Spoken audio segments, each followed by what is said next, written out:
So in this video, we're gonna go over buyer strategy sessions. This is so important for your buyers because this is the time where you actually sit down with your buyers and you go over what they want out of a property, what they're trying to do in real estate, what their real estate goals are, if they're an investor, what their real estate portfolio wants to look like, whether it be long-term investments or short-term investments. So you wanna just dive into all of the questions and get into the nitty-gritty aspects of that person. The way that I like to do it is I either schedule a lunch, a coffee, some type of meeting, going over to their place. You know, I have had people over at my place before. Whatever works for your client, and let them know that this meeting is gonna take at least an hour and a half or less. Just know it'll probably be like at least an hour and a half because you want to really get into the person. And if they're a new first-time home buyer, you want to walk them through the purchase contract. So you guys know in Hawaii, the purchase contract is 14 pages. In California, I believe it's like 18. So basically, you want to go through this purchase contract pretty thoroughly so that your buyer knows what they're signing. Within the strategy session, I like to bring my laptop, and then I have a little PowerPoint presentation for buyers. Within this PowerPoint presentation, we go over the steps of how to buy a home. Now, if they're already, an experienced buyer, obviously just forego all of the first-time home buyer spiel. You don't have to go over the first-time home buyer stuff if your client has already bought a property. Each R3 agent will have their own customized buyer's presentation. So reach out to your R3 leader or your sponsor or mentor, get together with them so that they can send you our template so that you can fill it out, and then our assistant will create that for you and send it over to you.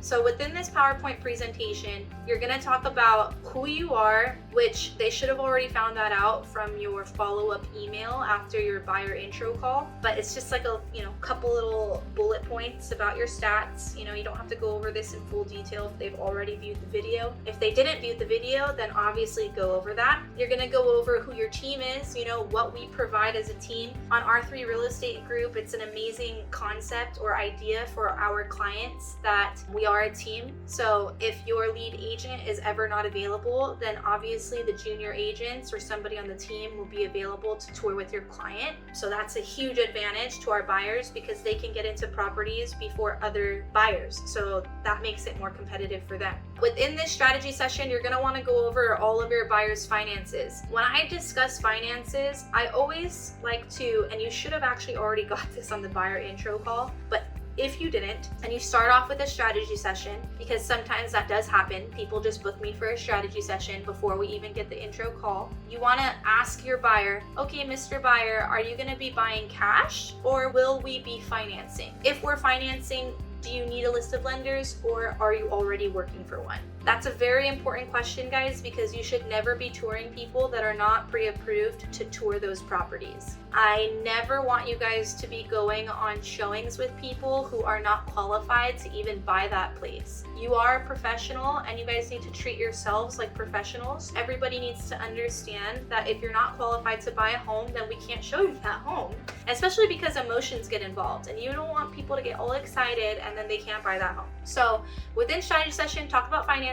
You want to talk about locations. You want to talk about when the best time to tour is for them. Set up their touring schedule and add that to their buyer's profile. You want to talk about their kids, their work, their animals, basically everything that goes into a home. You want to talk about the purchase contract, which we've already kind of went over. So you want to go through the purchase contract with them. I like to do it pretty quickly. If they've already bought a home, I just kind of through the purchase contract. But if they're kind of a more thorough person and you can tell they want to go through it, then sometimes I do sit there and I go through it line by line with my clients as well. Also within the strategy session, you obviously want to go over the steps of how to write an offer and then also the negotiation tactics.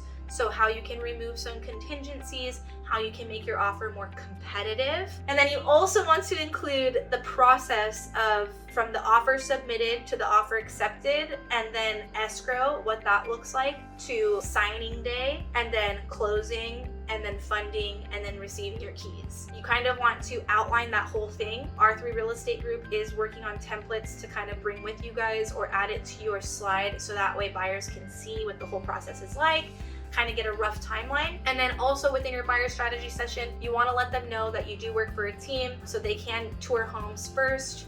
And if you're ever not available, your team is available to help serve them. You also work with transaction coordinators. These people will help us to keep our transactions on our timelines, make sure that we don't miss any deadline. So this is when you just kind of want to go over the process of how to buy a home, what the steps of the offer process looks like, how to remove contingencies, how to make your offer more appealing, and then how to request showings. That's it. At the very end, that's when you should try to have the buyer sign the buyer's agreement. If you feel very comfortable with this buyer, you know they're going to work with you. Sometimes I don't have a buyer sign a buyer's agreement, but you as a new agent should always get into the habit of bringing the buyer's agreement with you and, setting it on the table first thing before the conversation begins, and not even acknowledging that, and then just saying, hey, this is the buyer's agreement, and I'm going to take you through this presentation. Those are just some things that you're going to want to get done within your buyer strategy sessions. As soon as I get the pre-approval letter, I'm going to be sending you properties. I already set you up with the saved search, which you should have done after the intro call. So whenever you see a property that you want to see, please,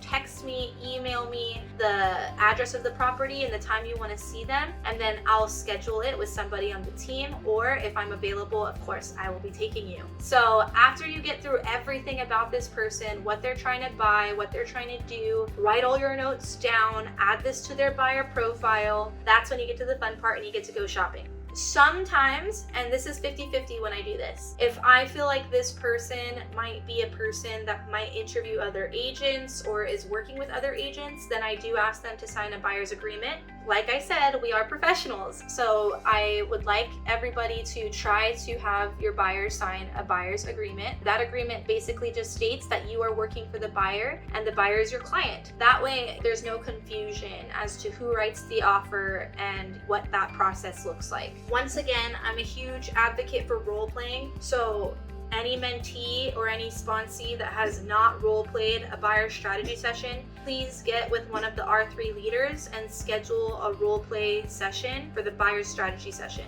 And yeah, I hope this video was informative for you guys. Alrighty, bye!